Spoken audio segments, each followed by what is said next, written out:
Bonjour à tous, bienvenue dans Tout est politique. Cette semaine, les Républicains ont passé une très belle soirée. C'est le commentaire de Barack Obama à la suite du raz-de-marée républicain qui rafle la majorité au Sénat. Il reste 2 ans de mandat et la cohabitation s'annonce difficile. Christian Mallard, bonjour. Bonjour, la cohabitation s'annonce difficile, mais Obama va tenter de rebondir, mais ça sera difficile en effet. L'autre président à la mi-mandat, c'est François Hollande, et là ça va encore plus mal qu'Obama. Michael Darmon, bonjour. Effectivement, et il peut en tirer une leçon, c'est-à-dire qu'en fait, on peut avoir des résultats économiques et être battu politiquement. Ça aussi, c'est une leçon pour François Hollande. Décryptage dans quelques instants. Dans la seconde partie de Tout est politique, on va débattre justement avec un représentant républicain face à un représentant démocrate, mais tout de suite, décryptage de ce scrutin aux États-Unis. Les promesses du slogan « Yes we can » semblent déjà bien loin aux États-Unis. Ce sont les républicains qui ont remporté les élections de mi-mandat. C'est une claque pour les démocrates, mais surtout pour Barack Obama, dont les 2 dernières années à la Maison-Blanche risquent d'être très compliquées. Mais tout d'abord, on va écouter le nouvel homme fort de Washington, Mitch McConnell. Ce soir, ils ont exprimé leur désir d'un vrai changement à Washington. Un vrai changement, c'est précisément ce que j'ai l'intention de mettre en œuvre.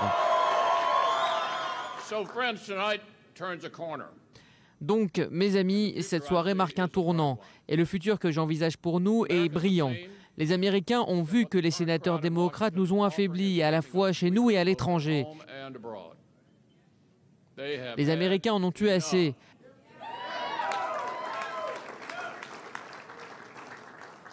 Vous savez, il y a un vieux dicton qui est souvent attribué à Winston Churchill et dont je me souviens. Voilà ce qu'il disait sur nous, sur l'Amérique. Il disait, vous savez, les Américains, ils font toujours le bon choix après avoir essayé toutes les autres solutions. Mes amis, cette expérience d'un grand gouvernement a assez duré.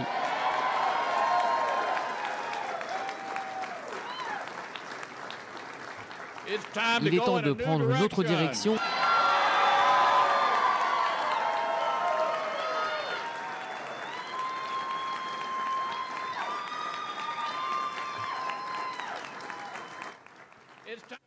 Christian, on revient à Barack Obama. C'est quoi son nouveau slogan aujourd'hui ? I should try. Il faut que j'essaye. Bon, il a 2 ans pour se battre. La cohabitation ne va pas être simple. Mais c'est vrai que dans cette élection américaine, moi, ce qui me frappe, c'est ce paradoxe.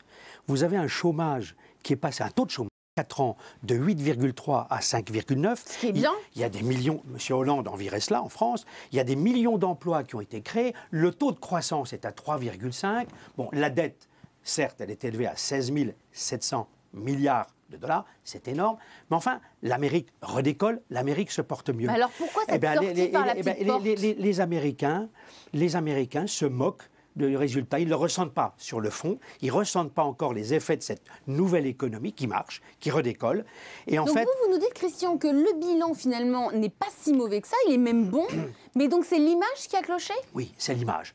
Obama a donné l'impression d'être un président aloof, comme ils disent les Américains, c'est-à-dire qui est tout en hauteur, détaché de la réalité, qui n'écoute pas, ce qui est un peu vrai d'après ce que je crois comprendre, et qui ne donne pas de ligne directrice, et qui a même, il nous l'a montré en politique étrangère, qui était quelqu'un qui hésitait, qui tergiversait en permanence, qui ne savait pas décider, et qui incarne quelque part la déliquescence de la politique américaine aujourd'hui. Donc c'est là-dessus, c'est sur une image. C'est un peu comme en France avec Hollande, c'est sur une image, et on dit il n'est pas bon, et même s'il fait des bonnes choses, ça ne marche pas, ça ne rentre pas dans l'oreille des Américains. On a comme, au fond, on va en parler aussi avec le président Hollande, on a au fond un problème de slogan. Il y avait Yes we can, et on a l'impression que c'est Yes we can't. Et en fait, c'est un président faible également. Il y a les résultats économiques, mais en même temps, il a tendu la main au monde musulman avec le discours du Caire. Il s'est pris l'État islamique dans la figure. Il a dit je sors les troupes d'Irak. Il est obligé d'y retourner pour pouvoir régler encore la situation. Et donc pour les Américains, il n'est pas non plus à la hauteur des enjeux. Il n'a en rien respecté les enjeux. Est-ce que ce n'est pas le président du déclassement, au fond ? Je dirais pas ça. Je dirais pas ça. Avec Obama, la Chine devient la superpuissance. Non, mais attendez, ce qu'on a dit, la Chine devient la superpuissance. Donc il a laissé un boulevard à la Chine. Il a laissé un boulevard à la Chine. Il a laissé un boulevard à Poutine, je vous le rappelle. Oui, c'est vrai. Ah bah, Souvent dit. Il s'est beaucoup affaibli et il nous a montré que c'était pas un président d'une Amérique forte. Donc il n'est pas à la hauteur. Il n'est pas à la hauteur. Je l'ai dit plusieurs fois dans des débats auxquels j'ai participé. Il a échoué dans beaucoup de domaines. Sur la politique étrangère, c'est un échec. Sur le problème israélo-palestinien, sur l'Iran, sur la guerre contre l'État islamique. Donc il paye le désastre de sa politique étrangère, plus que l'intérieur. En partie, et ce qui est étonnant, parce qu'en général, les Américains ne s'intéressent pas à la politique étrangère. Et eux, ils sont jobs, il nous faut des emplois, savoir ce qu'on va manger ce soir. Eh bien, il est en train de leur donner, et les Américains, entre guillemets, s'en foutent. L'image d'Obama est mauvaise. Et c'est ça qu'ils ont jugé. C'est quand même terrible. Je voulais qu'on revienne un court instant sur l'homme que nous venons de voir. C'est le nouvel homme fort de Washington. C'est Mitch McConnell. C'est lui qui va donner la réplique maintenant à Obama. C'est lui qui va donner la réplique à Obama. Mitch McConnell, c'est un vieux classique du Parti républicain. Mais vous savez, avant, il y avait son homologue démocrate, Harry Reid. J'ai envie de dire, écoutez, ça n'évolue pas. Ce sont des dinosaures. Donc ça ne s'est pas il y avait un dinosaure démocrate, on a un dinosaure républicain. Je suis pas entièrement d'accord avec vous, parce qu'en fait, les républicains, et c'est peut-être la principale victoire de Barack Obama, eh bien, ont aussi désigné et envoyé des représentants issus de la communauté noire, des femmes. Et ça, c'est aussi nouveau, finalement, pour les républicains. Donc, il y a une évolution quand même. Et peut-être c'est ce que laissera Barack Obama dans cette société politique et d'une manière générale. Il y a une évolution dans cette chez les républicains auxquels vous faites allusion, et vous avez raison. Il y a une évolution qui est importante, c'est que c'est le retour quand même à un establishment du parti qui est rationnel, qui est raisonnable, et d'un seul coup, on n'a plus le Tea Party avec tous ces excités d'extrême droite républicaine qui ont mené la danse quand même pendant quelques temps. Donc on a l'impression que le Parti républicain a bien discipliné ses troupes, n'a pas commis les erreurs qu'il avait commises en 2010 et en 2012, ce qui lui a permis de gagner aujourd'hui. Maintenant la question, est-ce que les républicains, c'est ça qui est fondamental, est-ce que la cohabitation entre eux et Obama va fonctionner sur des sujets très sensibles? S'ils réussissent, ils auront peut-être une chance à ce moment-là de gagner la présidentielle de 2016, mais s'ils font de l'obstruction, comme ils l'ont fait jusqu'alors, avec un Obama qui ne joue pas non plus le jeu, alors à ce moment-là, on va parler de Hillary Clinton. Oui. On va parler d'Hillary Clinton chez les démocrates, elle est déjà en campagne. Ouais, ce qui est intéressant, c'est que les Américains aiment bien, au fond, la cohabitation. Reagan, Clinton, c'est assez régulier. Reagan et Clinton avaient bien cohabité quand il y a eu des périodes difficiles, et en particulier, je pense à Clinton dans les années 96-98, sa fin de mandat, avec un dur, radical du Parti républicain, Newt Gingrich, vous vous souvenez de Newt Gingrich. Tout est politique, on en reparlera lors des prochaines émissions. Tout est politique. L'autre président à la mi-mandat, c'est François Hollande. Et on commence avec ce sondage choc sur la présidentielle de 2017. Une gauche éjectée et une Marine Le Pen en tête. C'est un sondage iTélé et Sud Radio. L'heure est grave, Mickaël Darmon, pour François Hollande et la gauche, là, quand on voit un sondage pareil.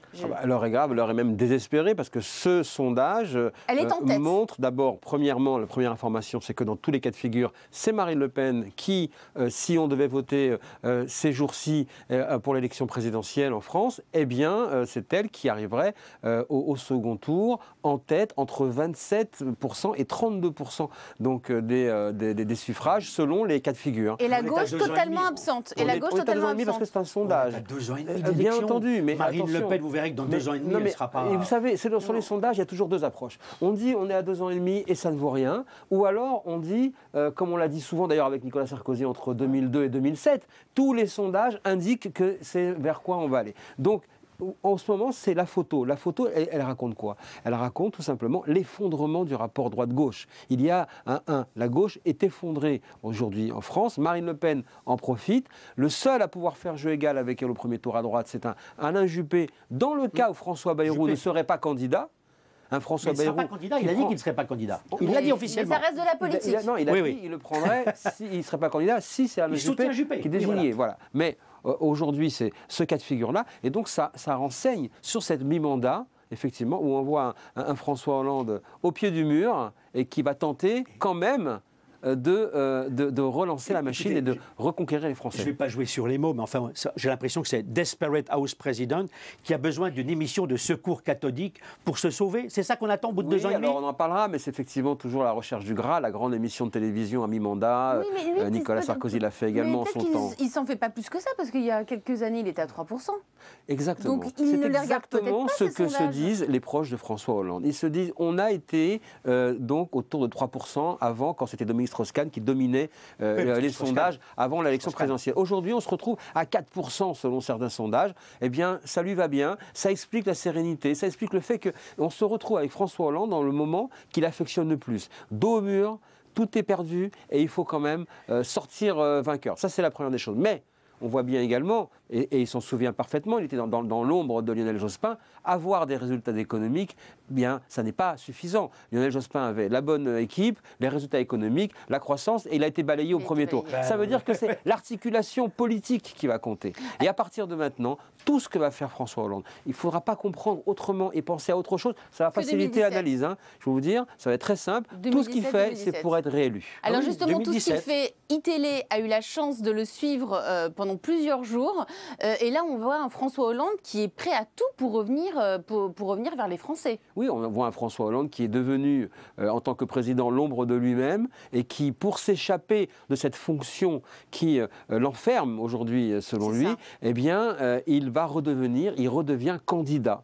Il est en recherche permanente donc du lien avec les Français. Est-ce qu'il est capable de changer sur le fond sa politique? Est-ce qu'il est capable de se remettre en question? Mais ce n'est pas une question de se remettre en question pour François Hollande. C'est que faire pour être réélu. Si pour être réélu, il faut se remettre en question, il se remettra en question. Il n'y a pas de problème là-dessus. Il paraît, enfin c'est vous, je parle sous votre contrôle, il paraît qu'il va jouer sur sa personnalité, justement, sur ce qu'il est, et pas sur ses résultats. À l'interview intimiste. Il estime aujourd'hui que, on va dire, il n'aura pas les notes, alors il peut passer sur dossier. C'est-à-dire que si effectivement il y a un stock d'images positives, très d'images, et qui font que pour les Français, malgré tout, ils restent quand même plus sympathiques que l'adversaire, parce qu'il ne faut pas oublier une chose, l'élection présidentielle est une offre comparative. On choisit autant que l'on vote contre quelqu'un.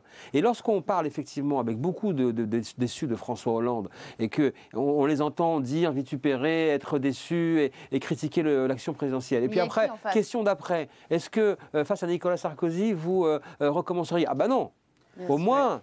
disent-ils, aujourd'hui, mais on verra bien. C'est ça qui est intéressant. C'est là que vous avez raison, parce que si demain, l'économie redécolle en France, les opinions publiques, on le voit, qu'elles soient françaises ou autres, sont très versatiles. Et finalement, tous les gens qui ont crucifié Hollande... C'est l'image. Vont compter Hollande, vont dire c'est formidable. Est-ce qu'on peut imaginer que les frondeurs vont voter à droite? Nicolas Sarkozy, certainement pas. Que ce soit Nicolas Sarkozy ou quelqu'un d'autre, ils voteront de toute façon pour leur famille politique.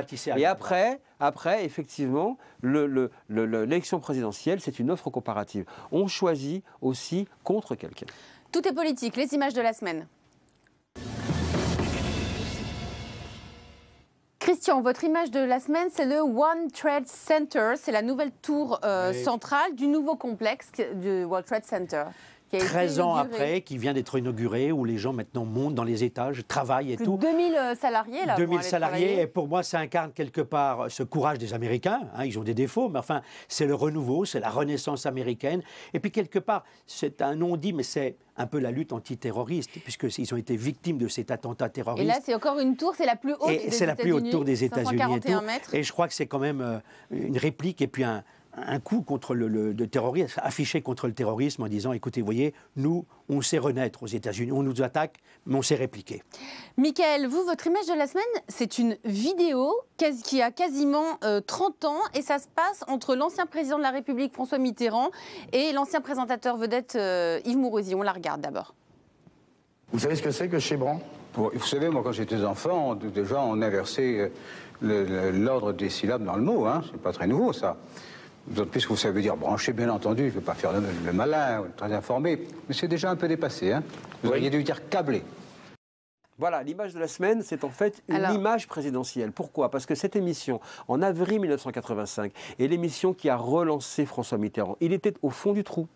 Il était avec un parti socialiste considéré comme étant archaïque. Il devait renouveler son champ lexical. Il devait remontrer qu'il était en contact avec la société française qui évoluait. Et à ce moment-là, avec Pilan, le fameux sorcier de la communication, Jacques Pilan, et donc Yves Mourouzi, eh bien, il y a eu la décision de faire cette émission là, où il a cassé les codes de l'interview présidentielle, il a recommencé à être en contact avec les Français, à la veille de 86 qu'il a perdu pour la législative, mais avec de la proportionnelle. 3 ans plus tard, que se passait-il? Il était réélu. Donc là, aujourd'hui, François Hollande, qui est, je ne sais pas s'il peut casser les codes, mais François Hollande n'a en tête que cette référence, la matrice de l'émission présidentielle à mi-mandat quand on est au fond du trou et qui, comme il a dit il y a quelques jours à ses amis, peut-être qu'à partir de cette émission, on peut recommencer quelque chose. Donc il cherche là cette formule magique. Il cherche le Graal et la formule magique. François III ne peut pas être François II. On verra bien. Tout est politique. Merci à vous. Merci, messieurs. On se retrouve juste après les infos dans la seconde partie de l'émission avec 2 invités, un démocrate, un républicain face à face pour parler des élections du midterm. À tout à l'heure.